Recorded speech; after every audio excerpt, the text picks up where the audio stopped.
Bismillahirrahmanirrahim. Assalamualaikum warahmatullahi wabarakatuh. Perkenalkan, nama saya Trinike Astria dari kelas 2B Usaha Perjalanan Wisata dengan NIM 215221062. Video ini dibuat untuk memenuhi salah satu tugas ujian tengah semester dengan mata kuliah memandu dan memimpin perjalanan wisata. Selamat menyaksikan. Bismillahirrahmanirrahim. Assalamualaikum warahmatullahi wabarakatuh. Halo, selamat pagi semuanya. Apa kabar? Alhamdulillah, semoga kita semua tetap diberikan kesehatan ya. Oke, teman-teman, hari ini ada yang tahu nggak kita ada di mana?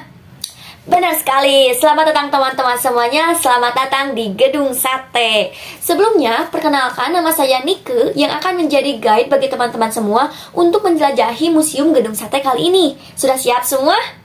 Oke, oh iya, tidak lupa sebelum kita masuk akan ada beberapa aturan yang harus saya sampaikan kepada teman-teman semua. Yang pertama, teman-teman nanti dilarang membawa makanan ataupun minuman ke dalam museum. Yang kedua, dilarang menyentuh barang-barang yang tertera di sana. Yang ketiga, kita harus saling menghormati antar pengunjung lain. Oke, dapat dimengerti? Oke nih teman-teman semua, boleh dong sekarang dibuat satu baris saja agar kondusif saat memasuki museumnya ya. Oke teman-teman, sekarang kita sudah masuk ke Museum Gedung Sate Bandung. Nah teman-teman, perlu diketahui nih, gedung bersejarah ini dibangun pada 1920 dan pada saat itu pemerintahannya masih di bawah naungan Hindia Belanda. Dan proses pembangunan Gedung Sate ini memakan waktu cukup lama, yakni 4 tahun. Dan bisa dilihat juga, gaya arsitektur Gedung Sate ini perpaduan antara wajah budaya timur dan juga barat yang ditopang teknik konstruksi maju dari barat. Nah, desain Gedung Sate ini merupakan karya arsitek yaitu J. Berger. Boleh dilihat nih teman-teman, siapa J. Berger ini? Nah, Gedung Sate ini kan merupakan bagian dari pembangunan kompleks pemerintahan zaman kolonial. Nah, waktu itu, saat krisis moneter menimpa Hindia Belanda, tepatnya 1930, imbasnya pembangunan mega proyek ini terkendala dan mandek waktu itu. Pemerintahan Hindia Belanda ini hanya mampu membangun 2, yakni Gedung Sate dan juga kantor pos. Nah, di balik sejarah panjangnya, gedung pemerintahan yang saat ini menjadi pusat pemerintahan Pemprov Jabar, saat ini mempunyai ornamen yang ikonik sehingga kerap diasosiasikan dengan namanya sekarang, yakni Gedung Sate. Jadi ya waktu itu, fun fact aja teman-teman, besi yang menyerupai tusuk sate di puncak gedung tersebut berfungsi sebagai penangkal petir. Sedangkan 6 buah ornamen menyerupai jambu air ini yang ditusuk sate itu terbuat dari perunggu. Itu merupakan 6 ornamen yang melambangkan waktu membangun gedung sate. Pemerintah Hindia Belanda menghabiskan 6 juta gulden atau setara mungkin 45 miliar pada tahun itu.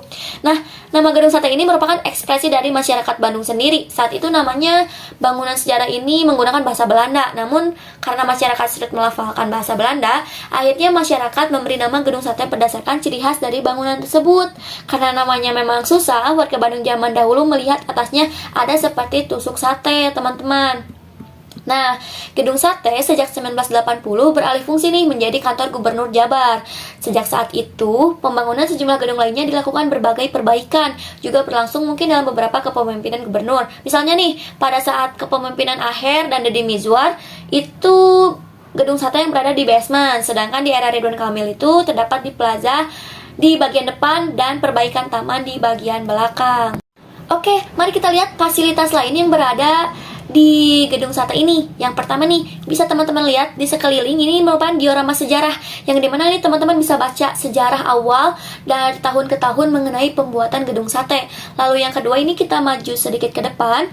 Nah, ini tuh ada arsitektur dan sipil mengenai desain yang dibuat untuk Gedung Sate ini. Jadi teman-teman ini bisa nih menyentuh teknologi digital kali ini. Oke. Nah, ini tuh proteksi animasi ya. Ada juga ini proyeksi nih di sebelah sini 4 dimensi.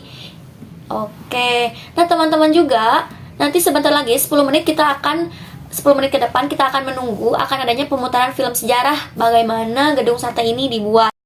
Oke teman-teman, gimana nih tadi kesannya setelah menonton bagaimana sejarah dibuatnya Gedung Sate? Nah, di sini saya akan mereview kembali ya. Pada 3 Desember itu terjadi peristiwa bersejarah yakni adanya korban yang jatuh sebanyak 7 orang karena ingin mempertahankan Gedung Sate ini dari pasukan Gurkha. Nah, untuk mengenang 7 pemuda tersebut, maka dibuatlah tugu batu yang ada di halaman belakang Gedung Sate.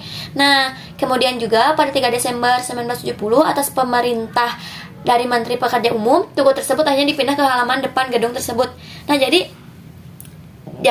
biasanya nih pada tanggal 3 Desember ini diperingati Hari Buruh Nasional, teman-teman, untuk mengenang adanya 7 korban untuk mempertahankan gedung sate. Seperti itu. Oke teman-teman, dicukupkanlah tur kita hari ini di gedung sate.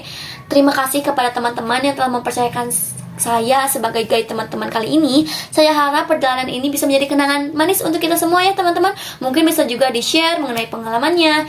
Kita cukupkan trip kita sekarang. Terima kasih. Sampai jumpa, sampai ketemu kembali teman-teman.